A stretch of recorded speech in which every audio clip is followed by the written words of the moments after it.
easy to use. Can't beat it. Very thankful. Appreciate you, Eric. In the second part of the duck call video, I'm going to show you how I cast the main part of the duck call. This is the part where the reed goes. You're also going to get to see a limited production mini run of 50 parts at the end. My name is Eric Strebel. I'm an industrial designer. Welcome to my channel about product design and making. Alfred backpack hanger in stainless steel and aluminum, designed by me, holds your backpack, lets you charge your phone, holds your keys, super versatile. So I'm packing up some here that were recently sold. Thanks for those of you who've purchased recently. It really helps support the channel. You need to figure out the best place to put the seam line or the parting line for this part. We could put it at the very end on the left here, but that's where you hold it and you would feel it, and that would be no good. We could put it up in here, but then we would have this big chasm in the middle, and so it's better to put it actually in that little spot. It happens to be the lanyard attachment, and so that's where we're going to split the part in two for the two-part mold. To make this split line, I'm going to laser cut some acrylic, and we'll make it in two pieces, and this will allow us to put it around the insert. Yes. We'll use some tape to tape it together. It's just temporary. All it has to do is hold the silicone. Next, we'll laser cut some cardboard, and these will be our laser cut key locks. I'll build these key locks in layers, so I will stack these cardboard rings on top of each other after I clean all the soot off of them. We'll glue them together with some white PPA, just like school glue. And this last ring is what's the undercut. And this is what's going to lock the two halves of the silicone mold together. Let's shellac this cardboard piece. This just prevents the silicone from seeping into the cardboard. Clean the brush so we can use it again. A little denatured alcohol.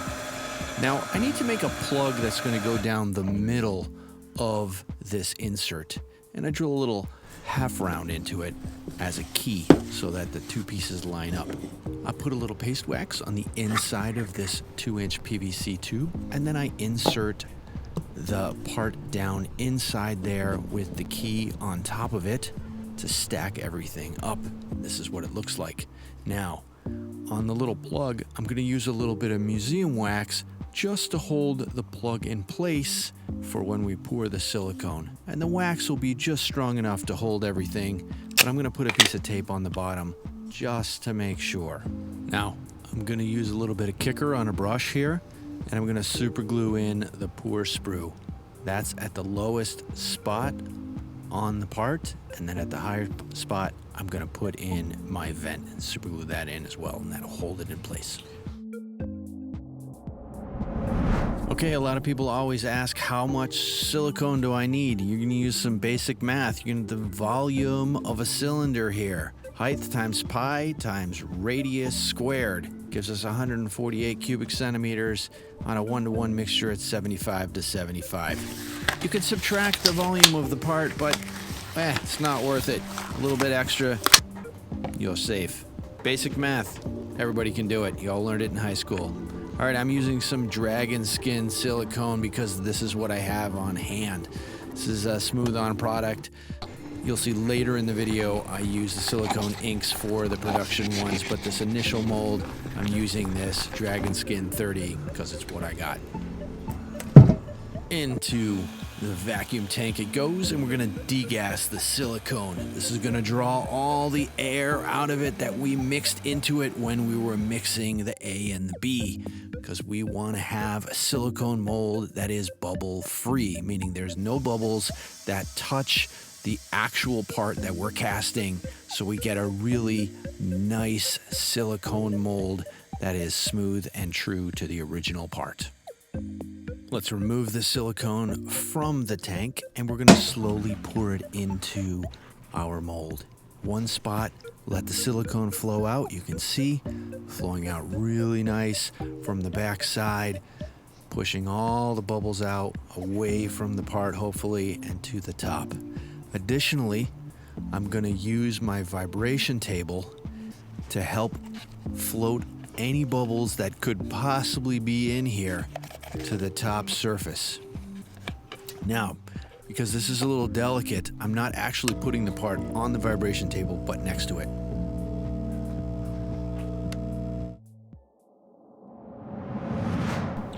All right, it's set up. Now the trick is going to be to get the silicone out of here. I can guarantee you getting it out of here is not going to be easy. That's the one downfall about using a piece of PVC like this. There's no draft angle. I coated it with wax first, and maybe I'll be able to push it out, but I'm not going to hold my breath. More than likely, we're going to have to slit the side of this so that we can get something in there to pry it open and get it out, but we'll see. I know that to be the case. It's not coming out. So I'm going to use my mill on my drill press here, and we're going to mill a channel along the PVC, but not all the way through. This is so there'll be a little bit of PVC left, and then we'll cut the rest with a knife so that'll hold the PVC shape. Just vacuum everything up, try to be nice and neat, and let's split the little bit that's left just on the one side, and this will allow us to spread the PVC open and remove. And we're going to pry this open. There you go.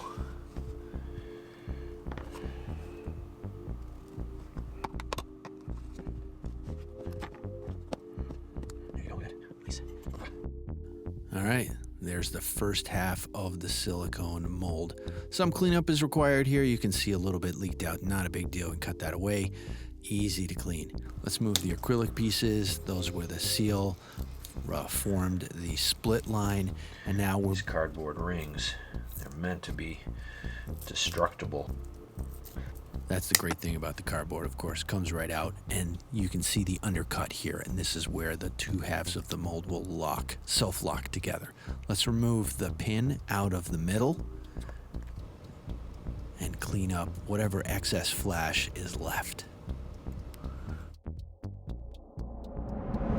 Okay, the first half of the silicone mold is all cleaned up, all the flash is cut off.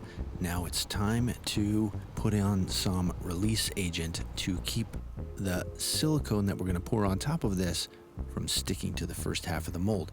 Using a little bit of Vaseline that's thinned out with some naphtha, and I'm using 2 layers. I'm putting the part back into the PVC along the same cut line as before, and we'll put a little bit of clay here to prevent any silicone coming out. I've mixed up some more silicone, and I'm just about to put it into the vacuum tank and degas it. This never gets old. I love seeing that stuff rise and then fall. Just beautiful. Just beautiful. Let's take it out of the vacuum tank. I'm going to turn on my vibration table and set the part right next to the vibration table so we can use a little bit of that vibration to our advantage. I need to get silicone down that throat of the part, and so I use a straw and I let it dribble down in there, and the vibration will help ease any bubbles to the top surface, so hopefully there's no bubbles trapped in there. And then we'll come back and we'll pour in the silicone from the back and a little bit more into the middle to fill that up very slow so the silicone can flow and we don't get any air bubbles. Now, just because I'm super paranoid about ruining the mold, I stick it back into the vacuum tank at about half vacuum to pull a little vacuum on it to make sure there is no bubbles, and then back onto the vibration table.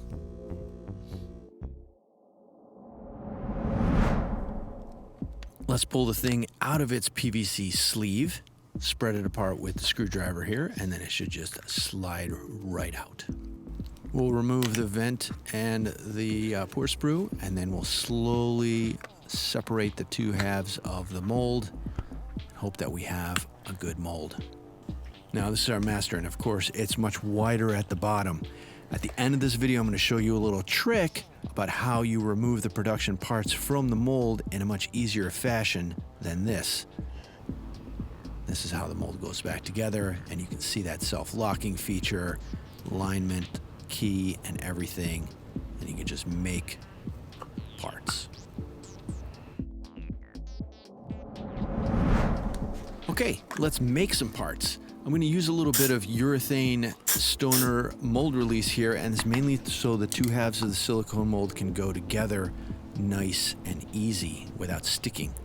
Using some BJB water clear here, and I'm using a little bit of black dye because I want black parts, and the only way to really get black parts is to use clear resin with black dye.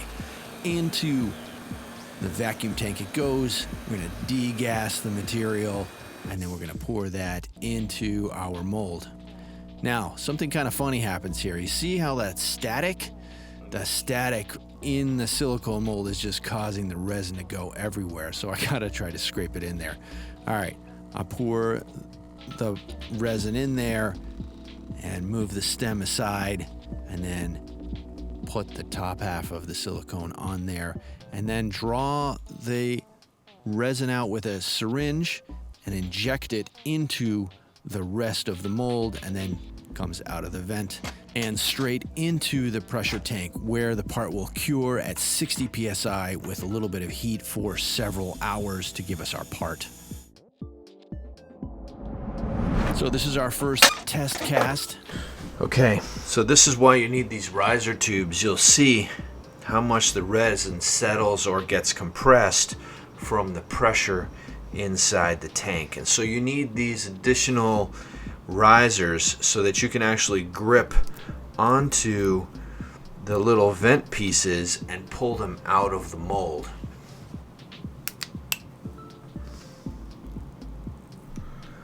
There. Otherwise, you can't get them out. Let's see, like that one. So now that one's stuck in there. It broke off, so I need my pliers to pull it out. I don't like doing that. You can damage the mold. But let's take the thing apart and let's take a look at the part. It looks pretty nice.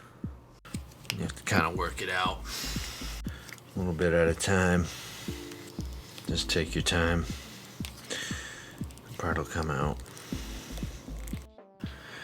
And that's, of course, the sort of the beauty of making a silicone mold, is you can do that stuff. And that's your part. And that's a pretty nice part right there.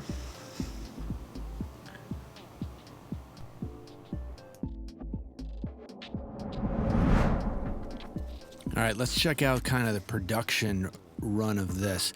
King Call asked me to make 50 parts in a very short amount of time, so I needed to make a bunch of molds so that I could make these parts. I use a little isopropyl alcohol in here, and this allows the part to become slippery. You see that rotate? Now you can pop it right out of the mold without having to wriggle it out and worry about breaking the part. You come right out. Just gotta watch out after to let the mold dry so there's no alcohol or water in there before you pour the next part. But that's the trick to getting the parts out. So when I mix up 5 at a time. You see they're on the vibration table and they're angled. So when I'm pouring low to high and the molds are angled, and then they go into the pressure tank to be pressurized, and I'm making 5 at a time. Then I demold them. Use a little bit of that isopropyl, lubricate the part up, comes right out. There you go. Bingo.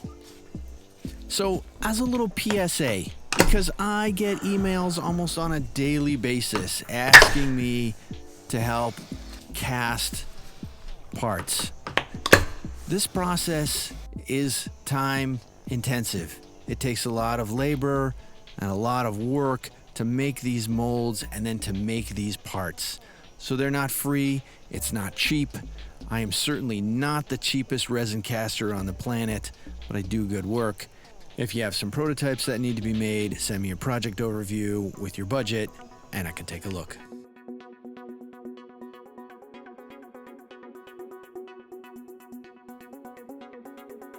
Make sure you give the video a thumbs up and don't forget to subscribe if you haven't already done so. Make sure to hit the bell so you get notifications every time I have a new video.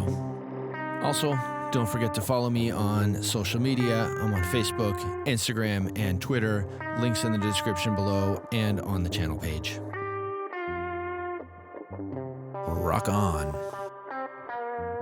Don't forget to check out the t-shirts and hoodies in the merch shelf below. Click here to check out some of the other design and making videos that I have that you might enjoy.